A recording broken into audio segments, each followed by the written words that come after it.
আমি যেটা বলছিলাম, দাদার ছিল অনেক বেশি, বাপির ছিল অল্প। তো ব্রাজিলের বর্তমান যারা সাপোর্টার আছে, এদের আছে ছুরি মারা। এরা হচ্ছে, আমি বলবো ব্রাজিল সমর্থকদের উদ্দেশ্যে বলবো, গল্প না করে আলোর পথে আসো, বর্তমানে আসো, ভবিষ্যতের দিকে আসো। ওই দাদার কি ছিল, ওই দাদার সম্পত্তি ভাগাভাগি হইতে হইতে শেষ পর্যন্ত কিন্তু চিমটি পরিমাণও থাকে। এর জন্য বাস্তবতা মেনে নিয়ে আলোর পথে আসার আহ্বান জানাচ্ছি। আচ্ছা, টিপিস বলে ট্রোল করে, ওদের ট্রোল করে অনেক জিনিস আছে, যেমন 7 আপ। আপনি যদি ওরা 3 পিস বলে, ধরেই নিলাম ওরা 3 পিস বলে, তো 7 থেকে 3 যদি মাইনাসও করেন, তারপরে কিন্তু ডিমের হালির 1 হালি থাকে। তো সেক্ষেত্রে তো আমরা বলতেই পারি পচা ডিমের 1 হালি, তাই না? পর্তুগালের রোনালদো, তিনি অনেক ভালো প্লেয়ার, কিন্তু এখন পর্যন্ত কোনো ওয়ার্ল্ড কাপ পায়নি। তার অর্জনের ঝুলিটা খুবই কম, এই জন্য আর কি ওয়ার্ল্ড কাপ পেলে সে হয়তো বা আরেকটু সমৃদ্ধ হতে পারতো। সে ওয়ার্ল্ড কাপ পায়নি, কিন্তু লিওনেল মেসি পেয়েছে, এই জন্য তাদের একটা জেলাসি কাজ করে। এদিকে তাদের রয়েছে ব্রাজিলের নেইমার সাহেব, তো বারবার খেলে একটু ধাক্কা খেলে পড়ে যায়, এই হচ্ছে তাদের সমস্যা। নেইমারও একটা কাপ পায়নি, নেইমারও অনেকগুলো বিশ্বকাপ খেলছে, কিন্তু ফাইনালে উঠতে পারছে না দলকে নিয়ে। এই জেলাসি পয়েন্ট থেকে তারা এই কথাগুলো বলে। না, অবশ্যই যুক্তি ছাড়া তর্ক করে। তার প্রথম প্রমাণ তো আমরা পেয়েছি প্রথম ম্যাচে, মরক্কোকে নাকি তারা ব্রাজিলে অনেক ভালো ব্যবধানে হারাবে, দেখা গেল কি 1-1 দিচ্ছে নাকি সেটা ওই যে ফ্রান্স দেওয়ার কারণে ব্রাজিলের সমর্থকরা উল্লাস করছে। তখনকার আসলে ফিলিংসটা কেমন ছিল? দেখতে পাচ্ছেন না, কিন্তু হৃদয়ের দল আর্জেন্টিনার ফাইনালে অনেক কষ্টজনক, অনেক কষ্টদায়ক ছিল। এবং যারা কারারও কিছু, তাদেরকে আমরা রাত 12টা পর্যন্ত 1টা পর্যন্ত ওয়েট করছি যে তারা শিফট চেঞ্জ করে এসে আমাদের কিছু জানাবে, কিন্তু সেদিন আমরা জানতে পারি না। আমরা সকালে উঠে জেনেছি যে হ্যাঁ, আর্জেন্টিনা জয়লাভ করেছে। জেলখানায় বসে পরদিন জানতে পারলেন যে আর্জেন্টিনা চ্যাম্পিয়ন হয়েছে, তখনকার ফিলিংসটা আসলে সকালবেলা তখন তারপরে তো মিষ্টি বিতরণ এবং পুরো মাঠ জুড়ে আমরা করেছি। মনে কি হচ্ছিল যে আপনারা জেলে আছেন?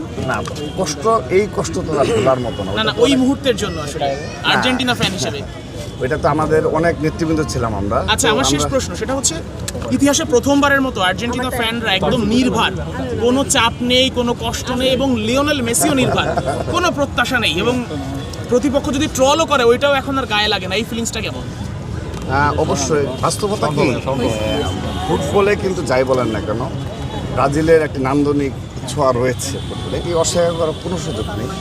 এবং ইতিহাসে আপনি যদি ঘেঁটে দেখেন, সেখানে ব্রাজিলের একটা অনবদ্য অবদান রয়েছে, অর্জন রয়েছে। তারপর আপনি ফুটবলে যদি আরেকটি প্রিয় দলের কথা বলেন, সেখানে জার্মানির নামটি উল্লেখ করতে হবে, যে গতিময় খেলার যে ফুটবল, সেটি কিন্তু জার্মানি। এবং এই বিশ্বকাপেও আমার মনে হচ্ছে জার্মানি অন্যতম খেলাড়ি, হয়তো বা জার্মানিও কিন্তু আর্জেন্টিনা নিয়ে আপনার প্রত্যাশা কি এই বিশ্বকাপে? অবশ্যই, অলওয়েজ। মানে আমরা তো সেই ছোট থেকে কাপ জয়লাভ করতে না পেরেও আর্জেন্টিনা করেছি, সেহেতু এখন তো আল্লাহর রহমতে আশা করছি যে অবশ্যই আমরা এবার জয়লাভ করব। আর গতবার জেলে বসে ফাইনাল ছিল, আপনি জেলে ছিলেন, আর এইবার কি প্রত্যাশা করেন যে একদম সরাসরি বড় পর্দায় বসে ঢাকা বিশ্ববিদ্যালয়ে ফাইনাল দেখবেন টিএসসিতে?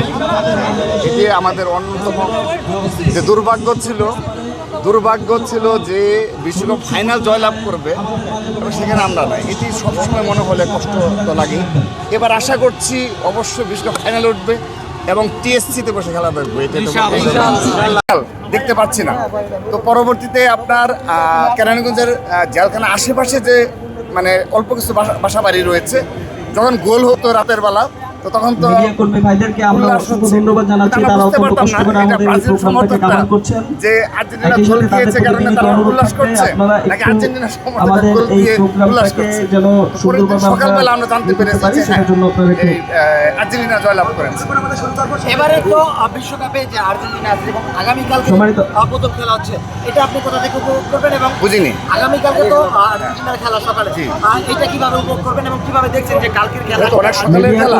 আপনাদেরকে অসংখ্য ধন্যবাদ যে আপনারা অত্যন্ত কষ্ট করে আমাদের প্রোগ্রামটাকে সফল করছেন। আপনাদেরকে আমরা একটু অনুরোধ জানাবো, আপনারা ফ্যান যারা রয়েছে তাদেরকে আপনারা নিয়ে সাক্ষাৎকার প্রদান শেষ হলে আপনারা একটু সামনে যে লালিত স্বপ্ন যে টিএসসিতে বসে সেই ফাইনাল উপভোগ করব, মেসি গোল করবে এবং আর্জেন্টিনা বিশ্বকাপ জয় করবে। অনুভূতিটা কেমন ছিল? আপনি তো তখন জেনেছিলেন। আমরা ফুটবল ক্রিকেট নিয়ে সে ছোটোবেলা থেকেই অনেক খেলাধুলা করেছি এবং অনেক বেশি স্বাভাবিকভাবে ডাইহার্ড ফ্যান যাকে বলে সেটি ওই যেমন ক্রিকেটে পাকিস্তান আর হলো ফুটবলে হলো আর্জেন্টিনা, এটা আমরা আগে থেকেই সেই ছোটো থেকেই ছিলাম এবং আমাদের ফ্রেন্ড সার্কেল বলেন কিংবা আমরা দেখছি আর্জেন্টাইন ফ্যান ক্লাব সমর্থকদের পক্ষ থেকে প্রতিটা বার আমাদের স্বপ্ন ভঙ্গ হয়েছে, বিশেষ করে জার্মানির সাথে ফাইনাল কখনো ভুলতে পারি না যে অতিরিক্ত সময়ে যখন গোলটা করলো হৃদয়টা ভেঙে দিয়েছে আমাদের।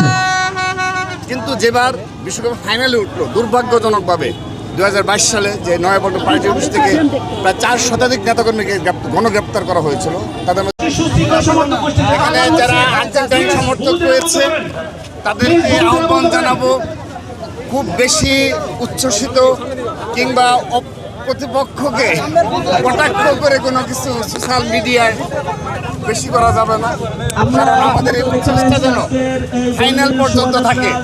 যদি না থাকে তাহলে কিন্তু প্রতিপক্ষ পরবর্তীতে এটা নিয়ে আমাদেরকে সেই সময়ের মুখোমুখি হতে হবে। সেহেতু আমাদের সবাইকে সেভাবে প্রস্তুতি নিতে হবে যেন সোশ্যাল মিডিয়া এবং সম্মুখীন প্রতিপক্ষকে খুব বেশি কটাক্ষ করা যাবে না।